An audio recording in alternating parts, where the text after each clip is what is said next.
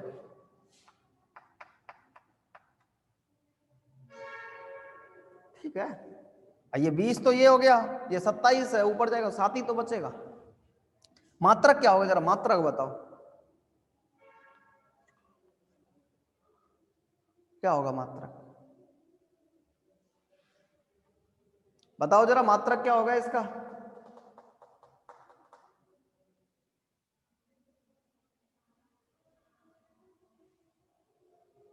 बोलो,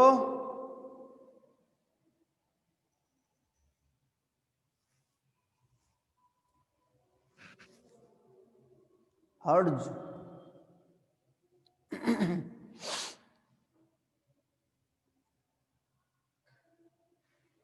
अच्छा,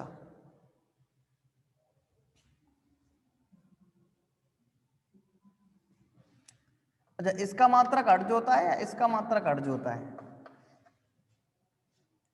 इसका मात्रक है हर्ट्ज, इसका मात्रक होता है।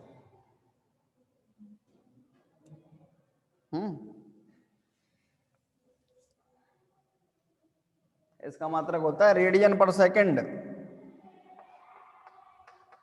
और इसका इसको तो कहते हैं रेडियन पर सेकंड। ये नहीं होता हर्ट्ज, ये होता है हर्ट्ज, जिसको कहते हैं चक्कर साइकिल पर सेकंड, ये हर्ट्ज होता है। इसमें अंतर सिर्फ इतना होता है, तो पाई नहीं होता है। ठीक है, चलो आगे सुनो अगली बात। अगला क्वेश्चन देखो जरा एक बार की।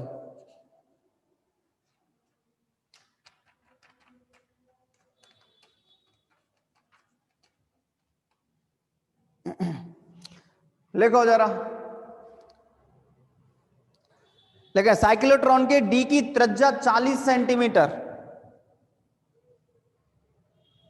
साइक्लोट्रॉन के डी की त्रिज्या 40 सेंटीमीटर,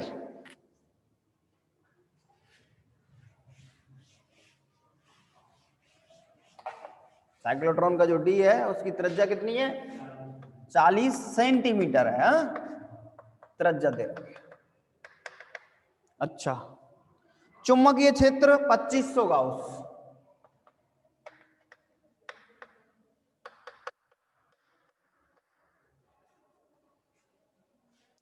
प्रोटॉन का अधिकतम वेग एवं गतिज ऊर्जा ज्ञात करो। प्रोटॉन का अधिकतम वेग, मैक्सिमम तो वेलोसिटी चाहिए, और फिर अगर मैक्सिमम वेलोसिटी मिल जाए तो मैक्सिमम काइनेटिक एनर्जी चाहिए, गतिज ऊर्जा भी चाहिए।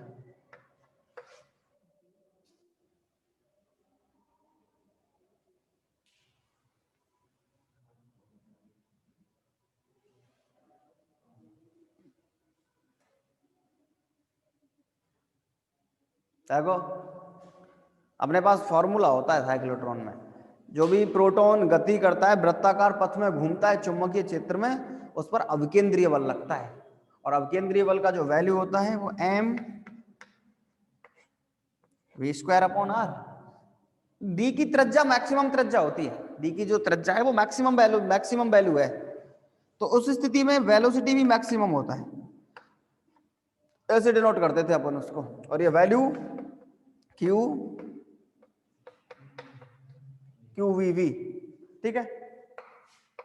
आपके पास क्या बच्चा, V maximum equal to QVR/m। क्या आ गया आपके पास V मैक्सिमम का वैल्यू?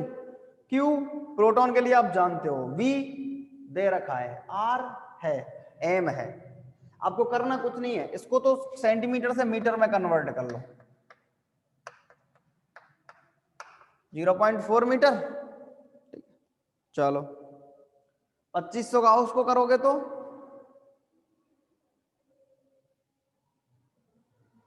0.25 टेस्ला नहीं आएगा?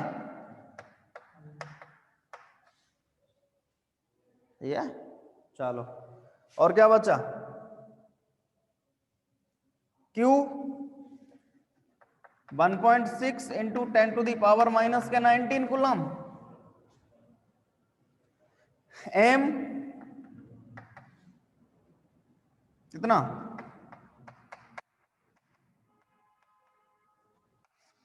वैल्यू रख लेना सारी, जब V मैक्सिमम निकल आए तो E भी निकाल लेना। E के मैक्सिमम काइनेटिक एनर्जी मैक्सिमम क्या होगी? हाफ M V मैक्सिमम का स्क्वायर। चलो सॉल्व कर लेना।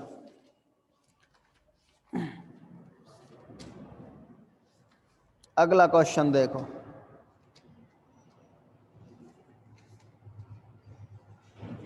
प्रोटॉन सिंक्रोट्रॉन का उस दिन कराई दिया था, तो मैं एक क्वेश्चन है,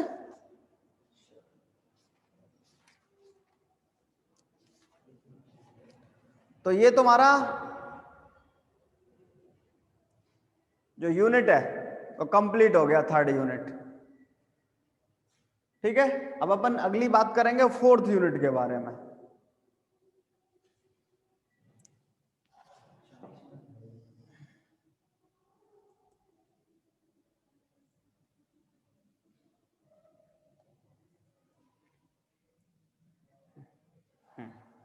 चलो देखो, और जो न्यूमेरिकल्स वगैरह हैं, सिंपल से इतने ही न्यूमेरिकल्स हैं, बस फॉर्मूले याद रखने हैं आपको इसमें, और कुछ नहीं करना है।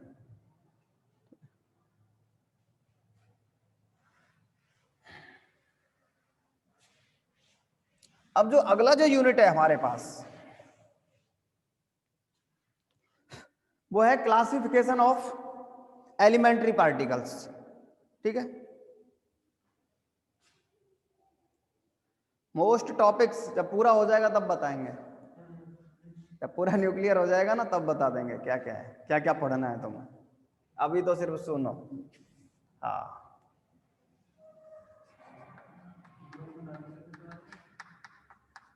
Unit number 4